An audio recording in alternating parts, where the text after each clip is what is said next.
was a pleasure for me to come back to Wisconsin. I may have grown up in Oklahoma, but in many ways, in more ways than not, I think Wisconsin is actually home to me. Anthony, arrived at the Daily Cardinal, fresh off the plane from Oklahoma, looking for a news story before he'd even found an apartment. I was joking with some old friends of mine, and I said I think my favorite years in journalism happened at the Daily Cardinal when I was a student here at the University of Wisconsin. It was one of those moments where you really kind of just got to embrace what journalism was all about. There weren't a lot of rules. You kind of made the rules as you went along, but you learned how to do journalism, that day-to-day challenge of putting out a newspaper every morning. I look back on those days incredibly with a lot of nostalgia, with a lot of fondness, and I think in a more serious fashion, I kind of learned how to be a reporter in those days at the Daily Cardinal. That sense of being critical, of being a little bit skeptical about what you're hearing, of never taking things at face value. These are things that I think a lot of people don't learn. At the Cardinal made it possible for us to get that sense of things. Everybody was judged according to their work, and you were most credible by doing good, honest journalism, and by Anthony stepping in right away and showing that he was a strong journalist, he gained a lot of credibility right away. It was rigorous. It was a rigorous education. You went into class, you learned about things, not just the trade, not just the craft of what journalism is about, but the ethics behind it, the philosophy behind it, the history of it. And I felt like I came out as a well-rounded journalist in a lot of respects. The other great thing about Madison, though, was how many opportunities there were for a young journalist to actually write. I credit Wisconsin with two things. One was critical thinking, and I think that's something the university has always taken pride in. It's something I certainly take pride in my education here, and I don't think anything has proven more important in my career since then. That ability to question what you're told, to be suspicious, to never accept things as they're portrayed.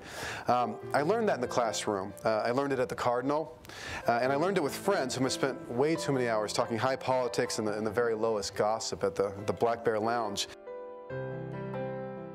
I think journalism is one of those things where there aren't a lot of rules, where we kind of have to, there's an honor code in some ways, and I think this notion of ethics, this notion of creating some kind of, body of rules in which we can, not regulate the profession, I don't want to say necessarily, but at least, provide some kind of institutional grounding for what we do as journalists is incredibly important. So I think that sense of when academia and the professional side of journalism can intersect, can work together to create something, a little bit more ambitious. I think it's becoming ever more important. I think the other thing that I find, with younger journalists at least, is there's such a focus on being a journalist that maybe some of the younger journalists are losing perspective on the other things that make great stories, and that's history, that's language, a sense of the place, of travel, of experience. I think all these things, when they're rounded together, create better reportage, create better stories, create better journalism. And I think some people may have forsaken that for the ambition of just becoming a journalist first and foremost. Anthony had a huge amount of empathy for the people that he worked with while he was reporting, and I'm talking about his interview subjects and the people that he spoke with while he was reporting. I sometimes say that Anthony is fearless in a sense, and I don't want to say that he wasn't scared or nervous about reporting in certain areas of the world, because I know he was. He told me firsthand, but he had a certain amount of determination for getting the story and for making sure the world knew about it. And that quality was unparalleled. I can't stress that enough. Doing stories that no one else is doing, to me, is the cornerstone of memorable journalism. Accuracy was a huge thing for Anthony, and making sure he got the whole story was very important to him, and I learned a lot from that lesson. But I think the best journalism is sometimes about footnotes. When we write small, to say something big. But I think some people forget that Anthony was just a regular man. He had a family, he had friends, and he had a life of his own outside of his reporting career.